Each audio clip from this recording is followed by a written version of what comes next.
25 de marzo de 2006. Un hospital en Madrid permanece sumido en un silencio que pesa más que cualquier palabra.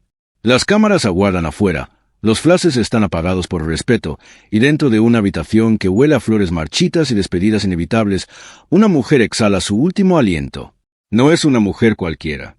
Es la voz que México adoptó como propia, la estrella que España elevó a categoría de leyenda viviente, la intérprete que transformó el dolor ajeno en himnos universales. Pero en ese momento final, Rocío Dúrcal no es la artista inmortal.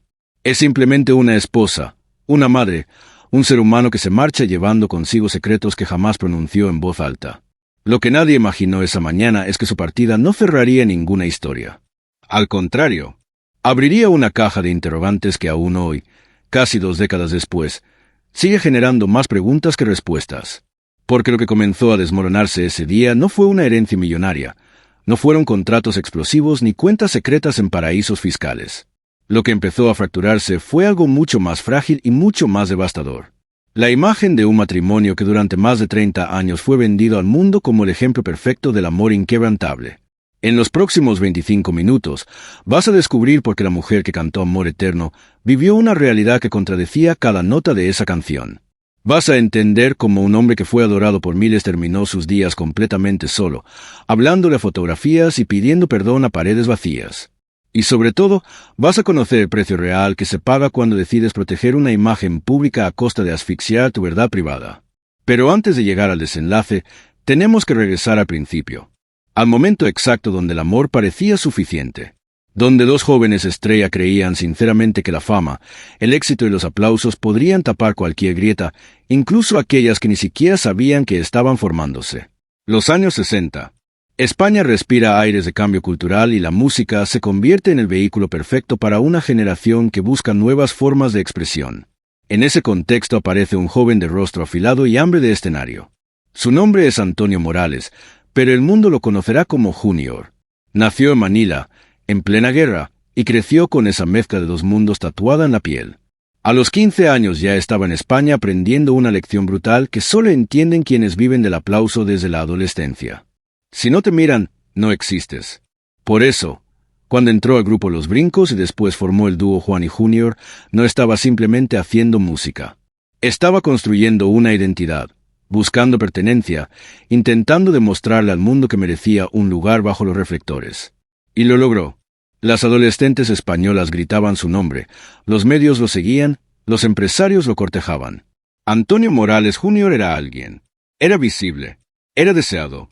Y entonces, en ese momento de plenitud profesional, apareció ella. Rocío Dúrcal todavía no era la leyenda que México veneraría como a una santa de la música ranchera. Era María de los Ángeles de las Heras Ortiz, conocida artísticamente como Rocío Dúrcal, pero para el público español simplemente era Marieta, la chica de sonrisa luminosa que parecía incapaz de quebrarse ante nada. Actriz, cantante, figura emergente de un cine español que buscaba renovarse. Cuando se conocieron, la química fue inmediata. Él tenía 23 años, ella apenas 20. Se casaron en 1970 y España entera lo celebró como un cuento de hadas moderno. La pareja joven, bella, talentosa, exitosa. Las portadas de revistas los mostraban radiantes. Los flashes capturaban besos perfectamente ensayados. La palabra amor se repetía en cada titular como si fuera una oración sagrada. Pero aquí viene el primer detalle que necesitas guardar en tu memoria, porque lo vas a necesitar más adelante. En los matrimonios de estrellas, la tragedia casi nunca comienza con una pelea. Comienza con un cambio de peso en la balanza invisible del poder. Al principio, Junior llevaba el ritmo. Él tenía más experiencia, mejores contactos, un instinto más afilado para entender los mecanismos del espectáculo. Rocío tenía talento, carisma, una voz privilegiada. Pero Junior era quien abría las puertas, quien negociaba, quien decidía. Sin embargo, la vida no se queda quieta, y la carrera de Rocío no solo creció. Explotó. Cuando ella descubrió México a mediados de los 70, algo cambió para siempre. No fue un éxito gradual. Fue una conquista absoluta. La ranchera, ese género profundamente mexicano que parecía reservado solo para voces nacidas entre mariachis y tequila, se rindió ante una española que cantaba con un sentimiento que traspasaba fronteras. Los números son devastadores. Entre 40 y 60 millones de discos vendidos a lo largo de su carrera. No es una cifra, es una sombra gigantesca que empieza a proyectarse sobre todo lo demás. Porque cada millón que sumaba Rocío era un escalón más alto para ella y una pared más fría para él. Junior, el ídolo pop que hacía suspirar a multitudes, empezó a quedarse atrás. No de golpe, no con escándalo mediático. Se fue apagando como se apagan las luces cuando termina un espectáculo y nadie se molesta en volver a encenderlas. Aceptó convertirse en el hombre detrás del telón. El manager, el protector, el administrador del orden familiar, el que organiza giras, el que cuida contratos, el que sostiene la logística mientras ella brilla. El problema es que sostener a una leyenda tiene un precio invisible, y ese precio casi siempre se paga en silencio y soledad. En público seguían siendo intocables. La familia perfecta, 3 hijos hermosos, una casa sólida, sonrisas impecables en cada fotografía oficial. Pero en privado, la estructura comenzaba a crujir por una razón que nadie quería pronunciar en voz alta. Junior ya no era Junior, era el esposo de Rocío Dúrcal. Y para un hombre que había sido deseado por miles, esa reducción de identidad era veneno lento pero letal. Porque el machismo no siempre grita ni golpea mesas. A veces simplemente se sienta frente a ti y te mira fijo hasta que empiezas a dudar de tu propio valor. Y Junior dudó. Empezó a sentirse invisible dentro de su propia casa, innecesario dentro de su propio matrimonio. Rocío tampoco era libre. No era solo la estrella radiante. Era la que cargaba el peso económico completo, el calendario infernal de compromisos, los viajes extenuantes, los contratos leoninos, el cansancio acumulado. Una mujer de otra generación, educada para aguantar sin quejarse. Una sufridora elegante, como se dice en México.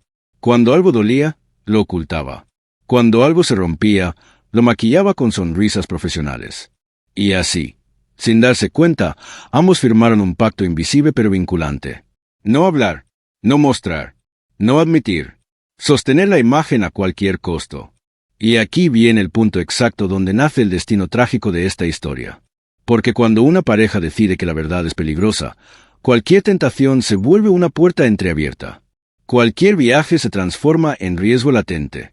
Cualquier amistad externa se convierte en amenaza potencial. Y Junior, cargando esa soledad acumulada, arrastrando ese orgullo profundamente herido, sintiendo esa necesidad desesperada de volver a sentirse visto como hombre y no como sombra, empezó a mirar hacia el único lugar donde todavía podía ser protagonista de su propia película. Su origen, Manila, la ciudad donde todo comenzó para él, donde en 1980 creyó ingenuamente que podía recuperar algo que ya estaba perdido. No sabía que estaba caminando directo hacia el primer gran quiebre, y que ese quiebre iba a dejar una herida que Rocío jamás confesaría públicamente, pero que cantaría noche tras noche durante años, como si cada nota fuera una forma elegante de sobrevivir al dolor sin nombrarlo. Porque antes de la oscuridad mayor, siempre hay una primera traición. Y la de ellos estaba a punto de aterrizar con fecha exacta, como un golpe que llegaría justo en Navidad, 25 de diciembre de 1980. Manila, la ciudad está cubierta por esa calma artificial que solo existe en Navidad, cuando las luces de colores intentan tapar lo que la gente prefiere no mirar de frente. En un set de filmación, Junior vuelve a respirar como artista, no como esposo administrador, no como sombra organizada de alguien más brillante. Por primera vez en mucho tiempo, su nombre vuelve a estar en el centro de una escena profesional. Y eso, para un hombre que llevaba años sintiéndose funcionalmente invisible, no era un simple detalle. Era oxígeno puro. Era droga. Guarda este punto en tu mente porque es fundamental. Lo que sucedió no fue una noche de locura espontánea. Fue el resultado directo de un vacío emocional acumulado durante años. Rocío estaba lejos, girando en la órbita imparable de su carrera mexicana. Y él se encontraba en el país que le recordaba quién fue antes de convertirse en el marido de. En ese regreso simbólico a sus raíces, la historia cambió de dirección de forma irreversible. Porque cuando el ego profundamente herido encuentra atención genuina, lo que parece simple compañía se transforma rápidamente en tentación irresistible. Y la tentación casi siempre llega con rostro perfecto, risas fáciles, complicidad inmediata y la promesa silenciosa de que nadie va a enterarse jamás. En ese rodaje, Junior se acercó a una estrella local de nombre Vilma Santos. Y la versión que él mismo contaría años después no se disfrazó de accidente ni de malentendido. En su libro de memorias, reconocería la infidelidad como un hecho consumado, como un corte limpio y voluntario en el cristal del matrimonio. No fue un rumor que otros inventaron para vender revistas. Fue una confesión escrita con la frialdad característica de alguien que quizá necesitaba justificarse ante sí mismo antes que ante el mundo. Pero lo verdaderamente devastador de cualquier infidelidad no es lo que ocurre en la oscuridad. Es lo que pasa cuando esa oscuridad se ilumina de golpe, sin aviso, sin preparación. Rocío Dúrcal no era una mujer ingenua. Tenía instinto afilado, oído sensible, esa inteligencia emocional que se forma cuando una mujer aprende desde joven a sobrevivir entre flashes y mentiras profesionales. Una llamada telefónica con tono extraño. Una pausa demasiado larga. Un silencio que dice más que 1000 palabras. A veces no hace falta más para que todo empiece a encajar de la peor manera posible. Y entonces, contra toda lógica, contra toda prudencia racional, Rocío tomó una decisión que cambiaría todo. Decidió ir a Manila. Imagínala por un momento. Rocío Dúrcal en la cima absoluta de su carrera, acostumbrada a auditorios repletos, a giras internacionales perfectamente coordinadas, a protocolos rigurosos. De pronto convirtiendo su Navidad en una persecución silenciosa. Viajó sin anunciarse, sin avisar a la prensa, sin montar ningún espectáculo público. No fue para hacer un escándalo mediático. Fue para ver con sus propios ojos lo que su mente ya estaba reconstruyendo en fragmentos dolorosos. La acompañó su hermana Susana, como si incluso en ese momento límite Rocío supiera una verdad universal y devastadora. Hay cosas que una mujer no debería enfrentar completamente sola. La escena que siguió es cruel precisamente porque no necesita gritos desgarradores, no requiere golpes dramáticos, no demanda titulares explosivos. Solo necesita el instante exacto en el que el cuerpo entiende de golpe lo que el corazón llevaba semanas negándose a aceptar. Los registros que aparecen en diversas crónicas hablan de una llegada inesperada en plena Navidad y de un descubrimiento que partió algo fundamental por dentro. No importa cuántas veces después dijeran públicamente lo superamos. Hay traiciones que no se superan realmente. Se guardan, se acomodan en algún rincón oscuro del alma, y desde ahí empiezan a gobernar todo sin que nadie lo note desde afuera. Rocío no se divorció. Esa es la parte que confunde a muchos observadores. La gente tiende a creer que si no te vas inmediatamente es porque no dolió tanto. Mentira absoluta. En los matrimonios de leyendas públicas, irse no siempre es una opción viable. Hay hijos que proteger. Hay una imagen pública cuidadosamente construida durante años. Hay creencias religiosas profundas. Hay miedo al escándalo. Y también, aunque duela admitirlo, hay amor. Un amor torcido, herido, infectado, pero amor al fin.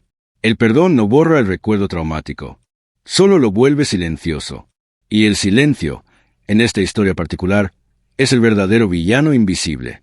A partir de aquel descubrimiento en Manila, el pacto de no hablar se hizo infinitamente más fuerte y más tóxico. Junior siguió cumpliendo su papel de hombre de familia, de gestor eficiente, de protector logístico. Rocío siguió cantando como si su garganta tuviera que cargar con absolutamente todo lo que no se podía pronunciar en la mesa familiar. Y aquí es donde el guión se vuelve genuinamente inquietante. Porque muchas de las canciones que el público interpretó como románticas, dentro de aquella casa pudieron sonar como algo completamente distinto. Como advertencia velada. Como reproche elegante. Como una forma sofisticada de llorar, sin romper la fotografía oficial de familia perfecta. Pero hay algo que casi nadie entiende hasta que lo vive en carne propia. La primera gran traición no destruye el matrimonio en ese momento específico. Lo transforma. Lo convierte en una estructura frágil sostenida únicamente por rutina mecánica y apariencias cuidadas. Una casa hermosa con grietas profundas tapadas por capas y capas de pintura fresca. Desde fuera, nadie percibe absolutamente nada. Desde dentro, cada paso sobre el suelo suena completamente hueco. Y cuando una mujer perdona sin hablar realmente sobre lo ocurrido y un hombre sigue adelante sin reparar el daño causado, la historia no termina. Solo se aplaza peligrosamente. Y ese aplazamiento crea las condiciones perfectas para algo potencialmente peor. Para un secreto que ya no será una infidelidad convencional. Para una ruptura que no tendrá ninguna explicación pública coherente. Para un corte definitivo que años después ocurrirá con fecha precisa, un nombre gigantesco involucrado y un silencio tan absoluto que hará que el mundo entero se pregunte exactamente lo mismo. ¿Qué pasó realmente en 1997 para que Rocío cerrara una puerta que parecía absolutamente imposible de cerrar? Si crees que ya entendiste la historia completa, espera, porque lo que viene ahora es el giro que nadie vio venir. 1997. Este no es un año cualquiera en el calendario de esta historia. Es una puerta que se cierra con tanta fuerza que el eco todavía resuena décadas después en los pasillos del espectáculo latinoamericano. Hasta ese momento, la relación profesional y personal entre Rocío Dúrcal y Juan Gabriel había parecido completamente indestructible. No era simplemente música compartida. Era química pura. Era confianza absoluta. Era ese tipo de alianza artística que convierte canciones ordinarias en himnos generacionales y a una intérprete extranjera en leyenda adoptiva de un país entero. Él le entregó composiciones que marcaron épocas completas. Ella las transformó en piezas eternas con una voz que podía sonar simultáneamente como caricia maternal y como sentencia emocional. Durante años, Junior estuvo siempre cerca. No como un tercero incómodo ni como un intruso profesional, sino como el guardián silencioso del círculo íntimo. El esposo, el manager, el hombre que controlaba las puertas de acceso, los contratos millonarios, los horarios imposibles, las llamadas telefónicas importantes. Guarda este detalle porque es absolutamente crucial. En este triángulo aparentemente funcional, no había ningún enemigo visible. No había insultos públicos. No había titulares escandalosos de ruptura. Y precisamente por eso, cuando todo se fracturó, el golpe fue devastador. Porque no se rompió como se rompen las amistades comunes después de una discusión acalorada. Se rompió como se rompen los pactos sagrados. Con silencio absoluto. Con un corte quirúrgico. Con una negativa total a volver a mirar atrás, sin importar las consecuencias. En 1997, Rocío Dúrcal y Juan Gabriel dejaron de hablarse. Completamente. La explicación oficial que circuló en los medios especializados fue la que siempre suena aceptable en el mundo volátil de los artistas. Problemas de derechos de autor. Desacuerdos económicos sobre regalías. Tensiones creativas por la producción de un videoclip específico. Se mencionó repetidamente el conflicto alrededor de la guirnalda como pretexto perfecto. Una razón técnica. Una razón que no mancha la reputación de nadie involucrado. Una razón que permite seguir sonriendo educadamente en los homenajes póstumos. Pero hay una pregunta que se niega a desaparecer por más que la repitan como mantra los relacionistas públicos. Si todo era simplemente dinero y contratos, ¿por qué el corte fue tan absolutamente definitivo? ¿Por qué nunca, jamás, hubo el más mínimo intento de reconciliación? Ni siquiera con el inevitable paso del tiempo. Ni siquiera cuando la enfermedad terminal empezó a rondar peligrosamente la casa de los Morales.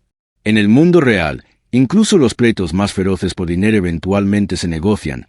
Se firman acuerdos, se arreglan diferencias, se maquillan para las cámaras. Lo de ellos no. Lo de ellos fue categóricamente otra cosa. Y la pista más reveladora está precisamente en la forma exacta de silencio que construyeron. Rocío no hablaba de Juan Gabriel como se habla de un ex socio comercial con quien tuviste diferencias profesionales. Hablaba, cuando era absolutamente forzada a hacerlo, como si estuviera protegiendo una herida que seguía sangrando internamente. Aquí entra el nombre que siempre aparece cuando una historia se niega a quedarse quieta. Joaquín Muñoz. Alguien que se presentó durante años como persona cercana al círculo íntimo de Juan Gabriel, y que eventualmente lanzó una versión tan explosiva que parecía específicamente diseñada para incendiarlo absolutamente todo. En su relato público, la ruptura entre Rocío y Juan Gabriel no se explicaba por contratos discográficos ni por egos artísticos inflados. Se explicaba por algo infinitamente más íntimo, infinitamente más humillante, y en el contexto de la cultura machista iberoamericana, infinitamente más insoportable para una mujer de la generación de Rocío.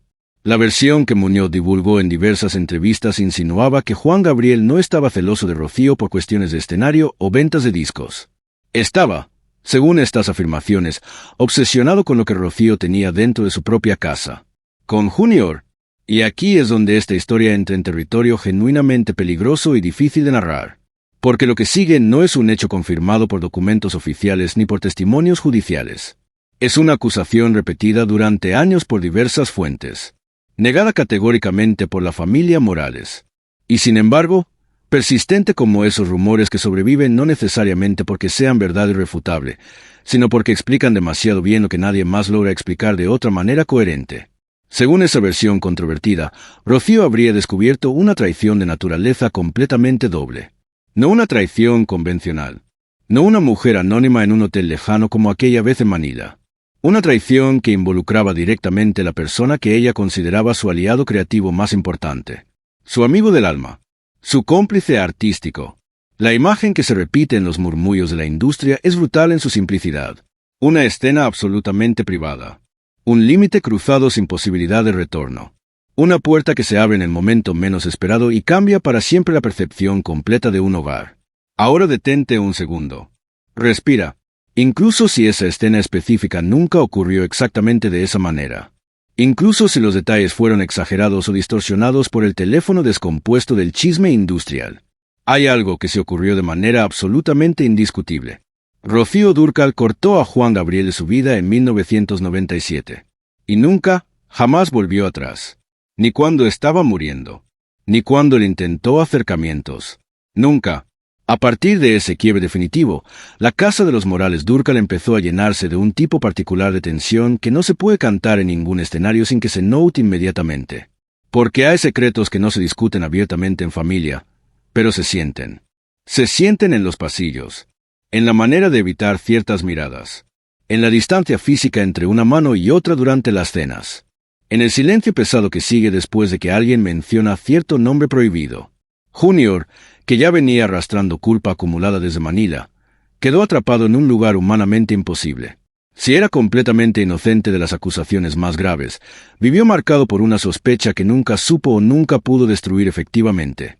Si había algo de verdad, vivió con una culpa que no podía confesar sin literalmente volar la estructura familiar completa por los aires. Y Rocío, la mujer que ante millones de personas representaba fortaleza inquebrantable, en privado siguió haciendo lo que mejor sabía hacer desde que era simplemente Marieta. Aguantar, callar, sostener la imagen pública, proteger a los hijos del escándalo, y seguir cantando como si cada canción fuera una forma elegante de no gritar lo que realmente sentía. Si hasta ahora pensabas que esta era solo la historia de un matrimonio complicado, necesitas entender algo fundamental. Lo que viene después de 1997 no es solo consecuencia. Es el lento colapso de una estructura sostenida únicamente por silencio disciplinado. Y ese colapso tiene un costo brutal que se cobrará primero en el cuerpo de Rocío y después en la mente destruida de Junior. Después de 1997, algo cambió para siempre en la dinámica familiar de los Morales Dúrcal. No de forma explosiva. No con gritos que alertaran a los vecinos. Cambió de la manera en que cambian las cosas que verdaderamente duelen. Con rutinas cada vez más tensas. Con silencios más prolongados de lo humanamente normal. Con miradas que se desvían antes de sostenerse demasiado tiempo porque el contacto visual directo se ha vuelto insoportable. Rocío siguió cumpliendo con sus compromisos profesionales de manera impecable. Grabó nuevos discos. Atendió entrevistas. Se presentó ante el público con la misma compostura de hierro de siempre. Pero quienes formaban parte del círculo más cercano empezaron a notar una distancia nueva. Una especie de disciplina emocional automática que no había estado presente antes. Como si hubiera levantado un muro invisible entre su vida pública brillante y su realidad doméstica cada vez más sombría. Junior, por su parte, asumió un rol todavía más hermético. Más controlador en apariencia. Más presente físicamente y al mismo tiempo más inaccesible emocionalmente. Si antes funcionaba como el marido manager que organizaba agendas y protegía la carrera de su esposa, a partir de ese momento se transformó en el guardián absolutamente férreo del entorno completo. Filtraba llamadas telefónicas. Decidía quién podía y quién no podía acercarse. Administraba tiempos con precisión militar. No necesariamente como un villano consciente, sino como alguien genuinamente convencido de que el control rígido era la única forma posible de sostener lo poco que quedaba en pie. Y aquí hay un matiz crucial que mucha gente no logra comprender. Rocío Dúrcal no era una mujer sometida en el sentido tradicional del término. Era una mujer que conscientemente elegía callar. Y hay una diferencia abismal entre ambas situaciones. Ella sabía perfectamente que cualquier ruptura pública no solo arrastraría su matrimonio, sino también a sus 3 hijos. Carmen, Say Antonio Jr. crecieron en una casa donde el apellido familiar era una responsabilidad heredada, no simplemente un privilegio mediático. Y Rocío, hija de una educación profundamente rígida, católica hasta la médula, estructurada en valores de otra época, entendía el escándalo público como una forma de violencia familiar innecesaria. Por eso no hubo divorcio escandaloso. Por eso no hubo entrevistas lacrimógenas contando mi verdad en exclusiva para alguna revista sensacionalista. Lo que hubo fue una reorganización completamente silenciosa de afectos. Una distancia emocional creciente que se normalizó como rutina. Un matrimonio que siguió existiendo formalmente en papeles y fotografías oficiales, pero que internamente empezó a vivir en compartimentos emocionalmente separados. Y esa convivencia forzada con lo no dicho tiene un precio altísimo que el cuerpo eventualmente cobra. Porque el organismo humano, tarde o temprano, empieza a expresar físicamente lo que la boca se niega a pronunciar. A finales de los años 90, Rocío comenzó a reducir su actividad pública de manera gradual. No fue un retiro anunciado con bombos y platillos. Fue un repliegue progresivo. Menos giras internacionales. Más tiempo nominal en casa. Más atención aparente a los hijos. Y simultáneamente, un desgaste físico que no terminaba de explicarse solamente por el paso natural de los años. Fatiga crónica. Dolores persistentes sin diagnóstico claro. Un cansancio profundo que no desaparecía con descanso ni con vacaciones. Mientras tanto, Junior seguía funcionando como el eje organizador absoluto de todo, incluso cuando ya no había tanto que organizar realmente. Los hijos percibieron el cambio atmosférico. Años después, en entrevistas siempre medidas, siempre extremadamente cuidadosas, dejaron entrever que la casa familiar había dejado de ser un lugar emocionalmente ligero, que el ambiente se había vuelto denso, que había temas que simplemente no se tocaban porque todos intuían que no debían tocarse jamás. En familias así, el silencio no se impone mediante amenazas. Se aprende orgánicamente. Se hereda como un gen invisible. Se convierte en una forma torcida pero funcionalmente efectiva de amor familiar. Y entonces llegó el diagnóstico médico. No como una revelación dramática de telenovela, sino como una confirmación lenta y dolorosa de algo que el cuerpo ya venía gritando desde hacía tiempo. Rocío enfermó gravemente. Primero de manera relativamente discreta. Luego de forma irreversible y devastadora. El cáncer apareció como aparecen muchas verdades incómodas en estas historias. Cuando ya no queda energía vital suficiente para seguir sosteniendo máscaras protectoras. Cuando el cuerpo finalmente decide poner un límite absoluto que la mente consciente no quiso o no pudo poner antes. Durante todo ese proceso brutal de enfermedad terminal, Junior estuvo presente físicamente. Eso es importante reconocerlo con honestidad. No huyó cobardemente. No abandonó a su esposa moribunda. Acompañó. Gestionó tratamientos médicos complejos. Protegió la intimidad de Rocío con la misma rigidez férrea con la que había protegido absolutamente todo lo demás durante décadas. Pero hay acompañamientos que no sanan heridas antiguas infectadas. Solo ayudan a que no se vean desde el exterior. Y Rocío, incluso gravemente enferma, incluso enfrentando la muerte inminente, siguió siendo absolutamente fiel a su naturaleza profunda. No expuso secretos. No acusó públicamente. No explicó nada. Murió en marzo de 2006 llevándose consigo verdades que el mundo jamás conocerá de su propia voz. Y con su muerte no se abrió ninguna caja de Pandora inmediata. No hubo confesiones tardías en cartas póstumas. No hubo ajustes de cuentas públicos desde la tumba. Pero algo se ocurrió definitivamente después de su partida. Junior, por primera vez en más de 30 años, quedó completamente solo frente a su propia versión de la historia. Sin la mujer que lo protegía del escrutinio público. Sin la figura que amortiguaba sus errores.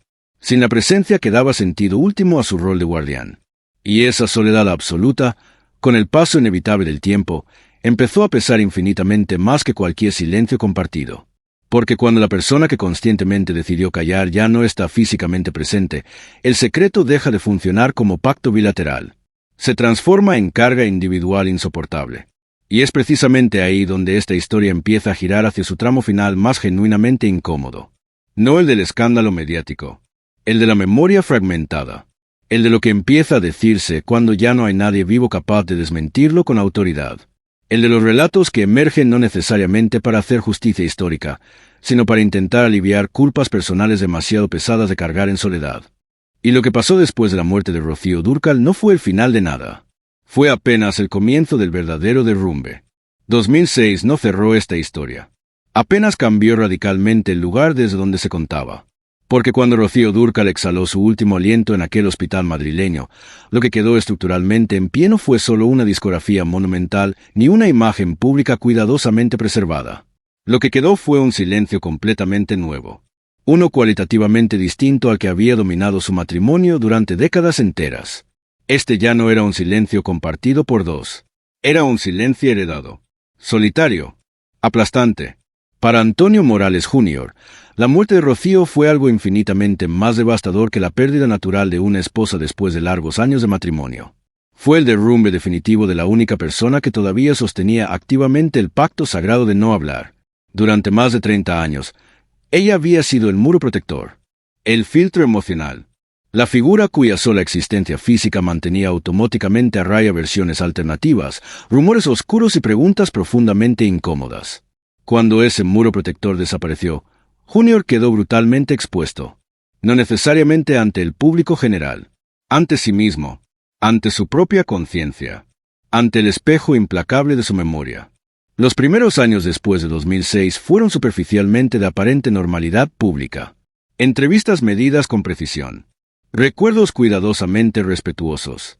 Frases deliberadamente elegidas para no romper la narrativa oficial. Junior hablaba de Rocío exactamente como se habla de una santa doméstica. Amor, admiración profunda, agradecimiento eterno.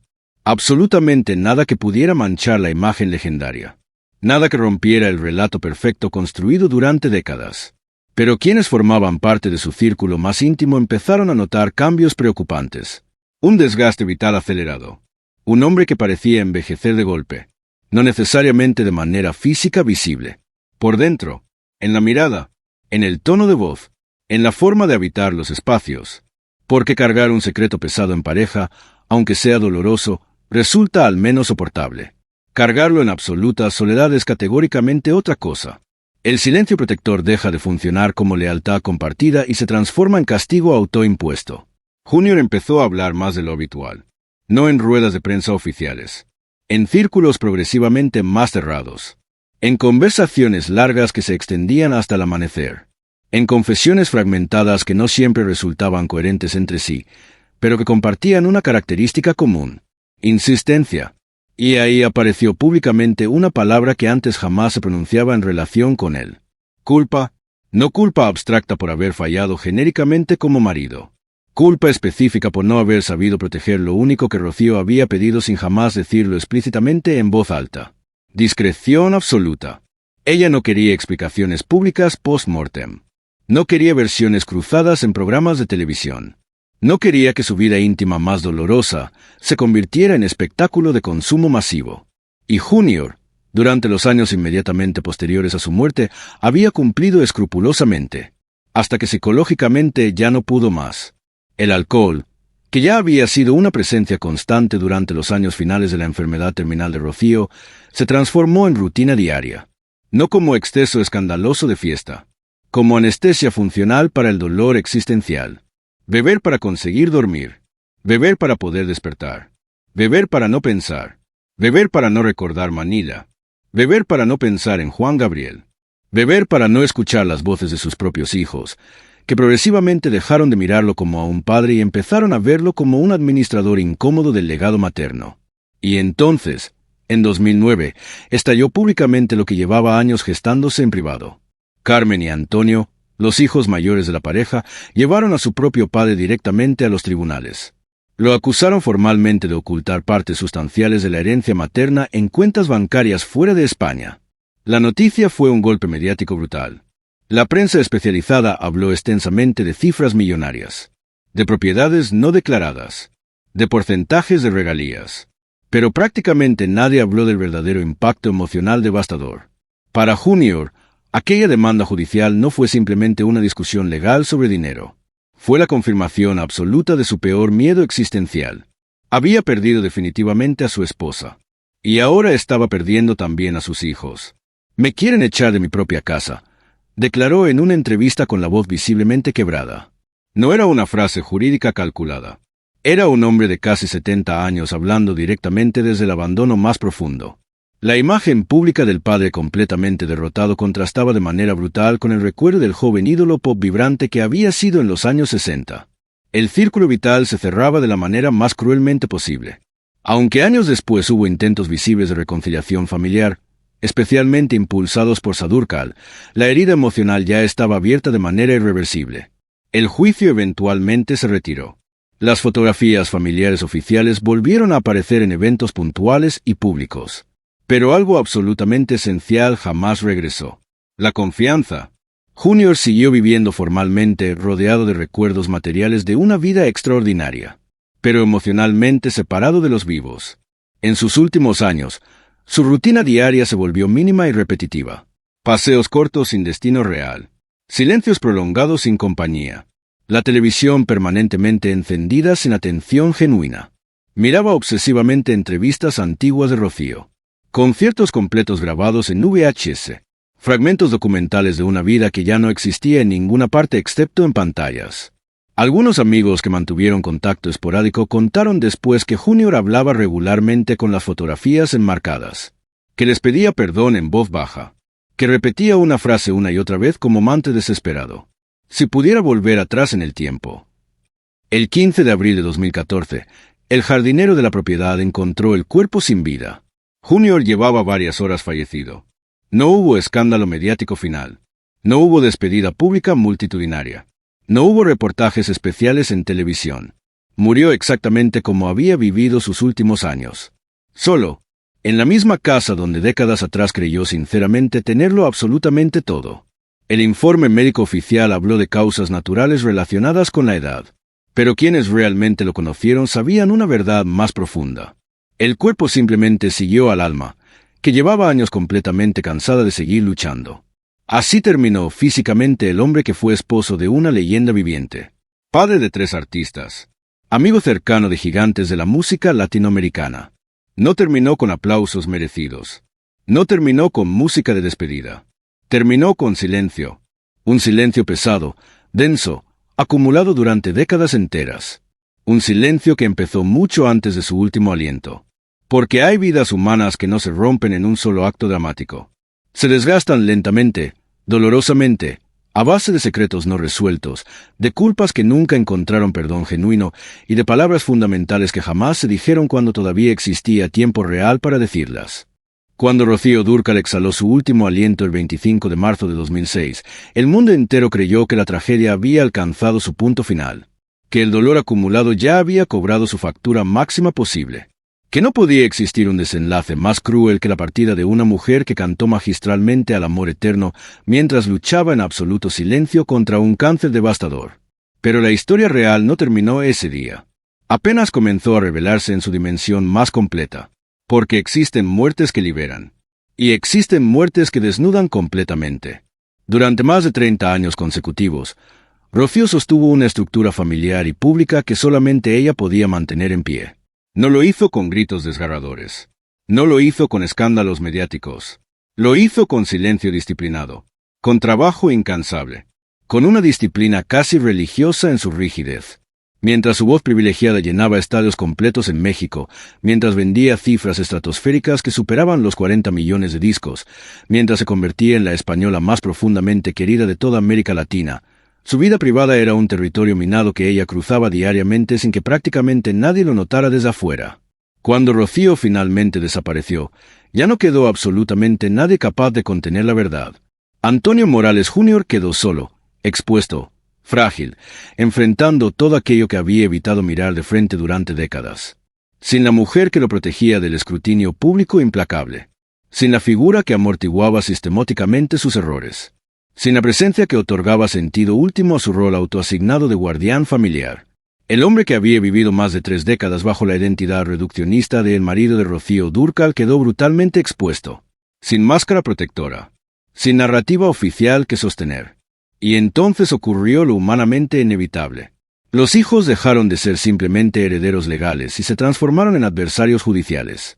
La casa familiar dejó de funcionar como hogar emocional y se convirtió en campo de batalla legal. El legado artístico dejó de ser memoria compartida y se transformó en objeto de litigio económico. Pero más allá de las cifras millonarias disputadas, más allá de los juicios que ocuparon titulares, más allá de las declaraciones cruzadas entre abogados, lo que realmente salió definitivamente a la superficie fue otra cosa. La confirmación pública de que Rocío Dúrcal había cargado sola, durante décadas enteras, con un matrimonio sostenido exclusivamente a base de renuncias personales sistemáticas. Renunció conscientemente a confrontar. Renunció a destruir la imagen pública. Renunció a pronunciar verdades que habrían destrozado vidas. Y pagó ese precio silencioso hasta su último día sobre la tierra. Las versiones alternativas, los rumores oscuros, las acusaciones veladas que aparecieron masivamente después de su muerte no fueron pecados nuevos inventados por la prensa amarillista. Fueron viejas verdades incómodas que finalmente circularon sin censura. Historias que solamente se atrevieron a emerger cuando ella ya no estaba físicamente presente para desmentirlas con autoridad ni para proteger a nadie más. Junior falleció 8 años después, en abril de 2014. Solo, en silencio absoluto. En la misma casa donde alguna vez se había celebrado públicamente el amor perfecto. Su muerte no resolvió absolutamente nada pendiente. No limpió su nombre cuestionado. No aclaró los secretos acumulados. Simplemente cerró la última puerta disponible. Y ahí quedó todo. Suspendido. 3 hijos inevitablemente marcados por una herencia emocional que jamás pidieron heredar. Una familia fragmentada sin posibilidad real de reconstrucción total. Y una mujer, Rocío Dúrcal, definitivamente convertida en mito cultural, pero simultáneamente transformada en advertencia silenciosa. Porque esta historia completa no habla exclusivamente de fama y éxito. Habla del costo real de callar sistemáticamente para sostener una imagen pública. Habla del precio que se paga cuando decides proteger a otros constantemente a costa de asfixiar tu propia verdad. Habla de lo que inevitablemente ocurre cuando el amor se transforma en sacrificio permanente sin reciprocidad genuina. Rocío Dúrcal no murió traicionada en el sentido melodramático del término. Murió profundamente cansada. Murió habiéndolo dado absolutamente todo. Murió sin romper jamás el pacto de silencio que ella misma construyó conscientemente.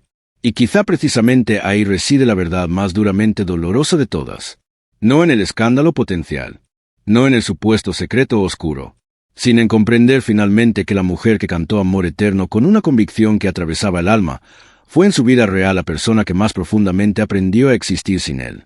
Porque algunas leyendas culturales no se destruyen cuando emerge la verdad completa.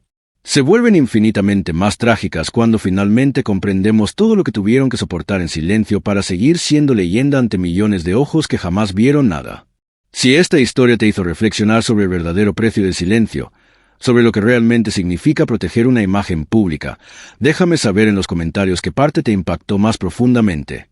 Y si conoces a alguien que necesite escuchar esta historia, compártela. Porque las lecciones más valiosas casi siempre están escondidas en las vidas que desde afuera parecían perfectas.